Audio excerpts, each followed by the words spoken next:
Hey everyone, I went out for my walk today, and they always have in the summertime here, there are free movies that you can go to. I haven't been the last few years. After COVID I stopped going, but they have them downtown, they have them in the parks, they have them at the man-made beaches, but my interests have changed, so I don't do that anymore. Just like there's all these things for like people under 30. They have pub crawls for the Catholics, they have games nights, they have lots of things. I used to go to all of those, but now I don't. I prefer being at home and watching TV at home and just being in my own place.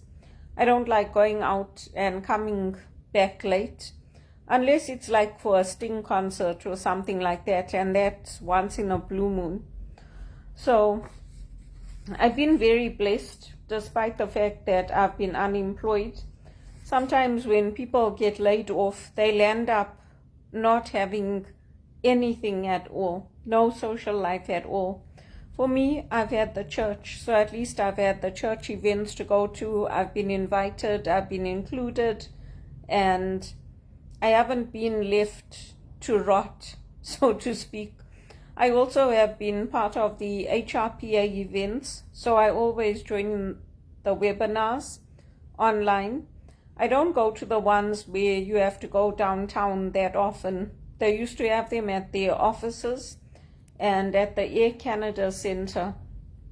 But if you're saving money, it's easier to just join online and to log in from home. So I do that. Before I used to go to the library, but once I got my job, I got enough internet data that I don't need to do that, because in Canada, I don't know how it works in other places, but in Canada you have a certain amount of data that you pay for, and if you go over that, they'll end up charging you like double or triple. And so because I work from home, I had gotten the unlimited one with a good speed, and so it makes it easier, because then I can join meetings, I can join events, and it's a good way to network as well. I've met lots of people virtually, and also lots of presenters from the different companies, healthcare companies, law companies, financial services. So I connect with all of them on LinkedIn, and then when I apply for jobs, I contact them to follow up. So these are just pointers for other people who are going through unemployment or who are in transition like me. And also in terms of having to sell things, like I've sold whatever I can, but at least I've still got my place. I've been in this place since 2017 now, so that helps employers as well. If they see that you haven't moved around from your residential home often, it helps the companies when they're looking to hire people. And there are days where I get frightened, I feel exhausted, I feel anxious, and I feel a sense of loss. But I think for me, the way that I've overcome that is by staying connected with my friends, by praying every day. If you pray every day, you have that sense that God is in control and that you are not alone. You have the angels, you have the saints, you have that feeling of, even if you experience loneliness, it passes. You don't stay living in a state of fear, anxiety, being upset, because you have that groundedness in your faith. And then in terms of the job search, I guess now they're saying that Canada's starting to create jobs. So I hope it's going to continue. The unemployment rate seems to be going down. They did the numbers last month and they're saying it fell. So I hope that's a good sign for us, because you get conflicting messages. They're saying there's a recession, but if the job numbers start improving, then hopefully that means good things for us. And the last point I wanted to mention is that you feel sadness sometimes and you feel dissatisfied with life. It's like every time I get a job, I'll end up being let go. But I've come to realize that's how the job market is here. There's no, like maybe for the men, they get into jobs and they stay in those jobs for like their whole lives. But for most of us, especially if you work in finance or, sectors that are turbulent, for most of us, we'll end up working contracts. In education, in banking, in healthcare, there's no stability. And that's why for me, it's so important that I get this Maxwell speaking going.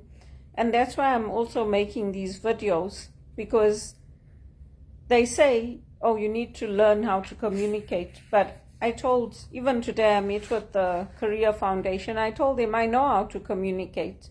It's not me. There's a lot of competition out there. There's a lot of people targeting the same jobs. And it's a numbers game. So it's not me. I'm not taking it personally. So, they put everything on you. Like when you're job hunting, they make it, oh, it's you. Everything's on you. But I've done everything it's possible for one person to do. I've set up informational interviews. I've cold called companies. When I apply, I follow up on my applications. I've registered with recruiters. So it's not me. Like some people like to make it personal, that like it's you. It's not me. There are millions of people going through the same thing. And I was talking to a colleague from BMO. She's telling me it's taking people at least 3 years to find a job. I'm like, well, my 3 years is up. I need to find a job. So I'm hoping that these new numbers are going to mean better things for us. And you do feel, you feel like all of these people had made promises and left you disappointed. And that's true. And we all go through that in life, if not in our job search, in other areas of our lives. Everybody goes through ups and downs. So when people are hard on me, I tell them now, I say, it's not me. Like, I know all these things you're telling me. I would like to be in your position where I'm the one that has that paid job and I'm the one guiding others and helping others, because I've done it for free. As a mentor, I've done it for churches, I've done it for so many places. But it's just very, very difficult when your finances are stretched and when people are telling you, social service is telling you, oh, you need to spend only 30% on your income. Well, you know what? If there's no job and there's no income, that doesn't really help. So many people in Canada are going through hunger, starvation, and malnutrition. And this thing didn't start now. If you look on YouTube, you'll see how many videos there are from 10 years ago, 15 years ago. But the same things, they're talking about the same things, that, oh, there's food banks, they can't cope. They're going to give a one-time relief for the subsidy to help people buy food. It's nothing changes. And when people like me speak up, when the CEOs of the food banks speak up and tell them like these are patchwork solutions, they don't do anything to fix it, because they like it like this. They like keeping people in a state of desperation, going into bankruptcies, not having enough. Their psychology is keep them hungry, keep them beggars. And it's not a nice way to live. It's not. If this was a Christian society, they would have fixed it by now. Because this has been going on since 2002. Since I came here, I've been hearing this. And they tell them, the CEOs of the food banks tell them, like, you need to introduce a basic income. You need to have jobs paying a certain level. All the money that they're pumping into all these food banks and school food programs and all that, they could use that money, give it to families. And then the families can buy the food and cook at home and pay their rent and all that. They're not. They're not doing it. And it's not just me saying it, it's the CEOs of the food banks that are saying it. Because they can't cope. Why? Because the companies, the big companies, they get tax breaks. So whatever money they give to the church, to the food banks, to the non-profits, they get big tax breaks on it. So it makes sense for them. So instead of fixing that loophole and making it so that people can have good paid jobs, stability, come up in life, pay their mortgages, buy their food, they're keeping it this way. And that's why a lot of people in Canada, I don't know about other places, because I know in Zimbabwe the companies don't get all these tax breaks when you donate to the church and the non-profits and all that. But a lot of places are saying the church is a big business now. They shouldn't get all these tax breaks and everything, because that's the only reason the companies do it, because they get a tax break. So if you give X amount in your political donations and your church donations and all that, you can claim it on your taxes. I don't claim it anymore, because there was 1 year I claimed all my donations.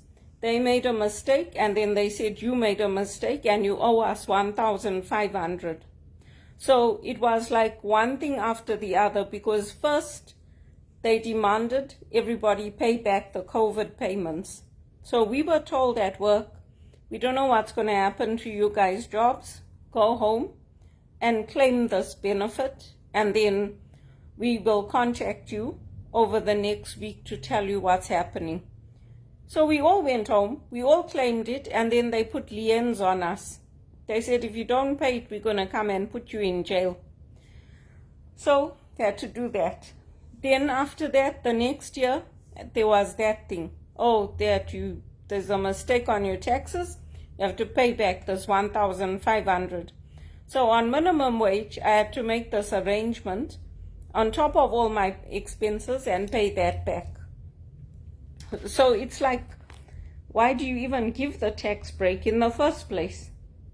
So they should get rid of it.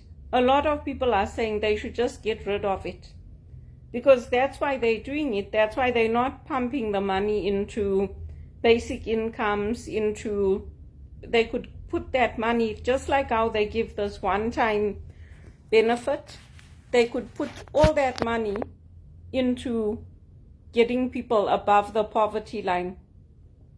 So in Canada, that's a salary of at least 70 to 80,000 a year. They could put all that money into that. They don't want to do it. So people have been pushing and pushing since I came to this country. It's been like this. And when you lose your home or you lose your rental, that's also a big psychological adjustment, because you have to get used to not having your own place. And renting is different. Like, I look after this place like it's my own. Some renters don't. I clean it, I vacuum, I do the doors, I clean the drains, I look after everything. Some people don't, they don't care. They're like, it's not mine. I'm just going to pay you my rent and stay here.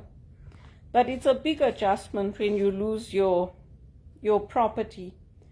And a lot of people now are moving back in, if they can, with their parents, because cost of living is so high.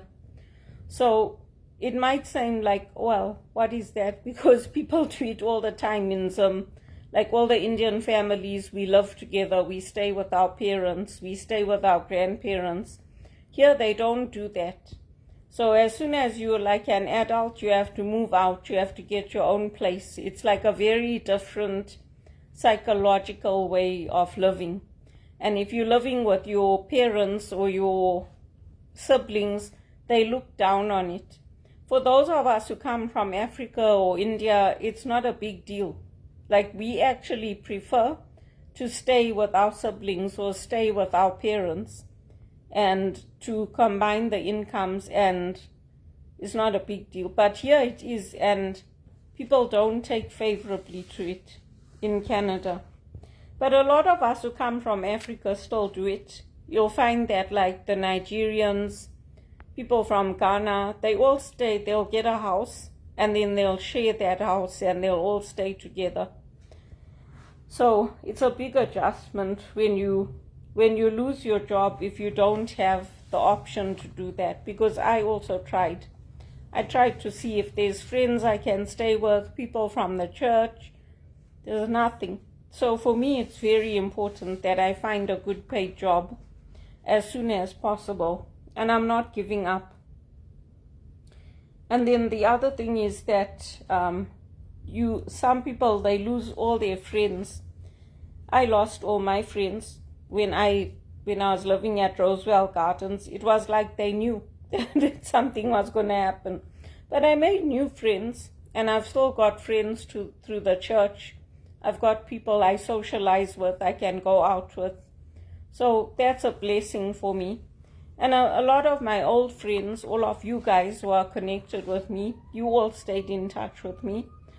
So that's a blessing for me. I'm just trying to count all my blessings, because if I don't, I'll end up being very depressed. Some people, they feel worthless when they lose their jobs. There's people in Canada, they take their lives when they lose their jobs because of all the negative things that people say about them. People saying it's you, it's all on you, it's your problem, you're the one that caused this. It plays on the mind. So some people end up feeling worthless and they take their lives. That's why here they have all these employee assistance programs and suicide lines and all that, because of this kind of way of thinking in North America. And it becomes very problematic. I know that for me, I don't like living like this. I would also have liked to have been one of those people that got a job and stayed in it and had my whole career in one company. Unfortunately, life didn't turn out that way for me.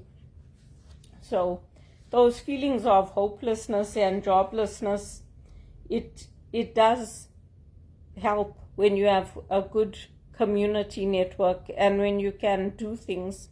You can go out, you can walk, you can take photos, you can just do something creative, cook. It all helps. Because if you don't have that, it plays on your mind. And I mean, if we went through all this in Zimbabwe, but then when you come here and you start going through it and it's lasting like 24 years, it's like when people tell me, oh, it's all on you, I'm like, oh no, please don't give me that nonsense. If you had told me that and I came here 6 months ago, then yeah, I might believe you. But it's not all on me. Canada's in a recession and I'm doing everything I can to find a job. So don't tell me it's all on me.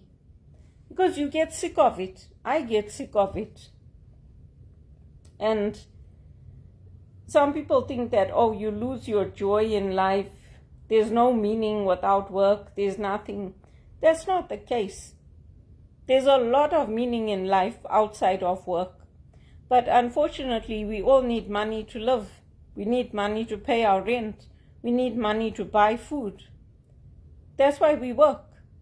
If you didn't need that money to do things, people can find millions of things to do. But you need that money. That's why you work. So life is not meaningless without a job. It's not. There's lots of things you can do. And the other thing is that because of how people think here, people go into a prolonged depression. It's like, oh, this is like this, this is like this. It's like, I really don't know what to tell you, but if I'm doing everything I can, then stop picking on me and stop blaming me and telling me it's all on you. Because what more do you want me to do? It's like, it gets too much. So, and the final thing is that over here, the crime has gone up in Canada. It's like Zimbabwe. They do catch and release here. because the jails are full. They can't cope with the crime and everything. So the police, they tell you, oh, the crime is gone down. Well, it's not gone down. They tell you not to report it. So there's a difference between saying the crime has gone down based on statistics and saying the crime has gone down when they're telling you not to report it. It's exactly like Zimbabwe. For now, we still have the infrastructure, we still have the electricity and all that. But if you look at the growth rates in Canada, it's like 1%. If you look at the growth rates in Africa, they're like 4%, 5%. So that's why I'm saying I'm going to keep applying for jobs there. I will. Because I didn't want, first of all, I didn't want to come here. I came here because of the political problems in Zimbabwe. And then when I came here, there was so much discrimination. They kept telling me, oh, you don't have Canadian experience. I'm like, what? To pack a box? To work in a warehouse? You need Canadian experience. You can't teach me? Then they're like, no, do your resume this way, do your resume that way. They're still telling me the same thing after 24 years. It's like, you know what? This is rubbish. It's rubbish. And now there's AI. If you go on to websites like Kahunza, you can put your resume on there, and then Kahunza will tell you what to do, where you have to change it, so that you get it to at least 80% of what they're looking for in the job. And then those resumes will go to the top of the pile, and probably somebody who doesn't even have the education, the skills, the credentials, they'll get the job because they faked everything and their resume got the AI. So that's how it is here now. I don't know about how it is in other countries, but most places are using AI. So it's a numbers game now. That's what it is. I just take anything. They say, oh, you don't have experience in this. I'm like, yeah, it's okay. You take me, I can learn. I take anything. It's like, oh, but you got this degree, you got that degree. I'm like, okay, yeah, take it off the resume. That's what I do. Because you waste your life going to college, studying, upgrading your skills, doing all this, and then you'll end up losing everything. Oh no. I should have told my mother, you leave me this house, you go. Go to Canada and leave me here in Zimbabwe in Kwekwe. Because this is too much. This is too much. Really and truly. Thank God I've still got a positive attitude and a joyful spirit. But this is too much.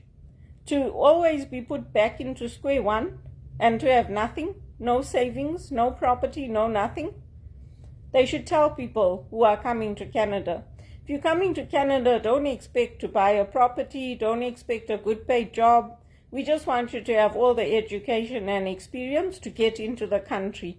Then when you come here, you must be prepared to work 3 months and then sit at home for 2 years. That's what they should tell them, because that's how it is here.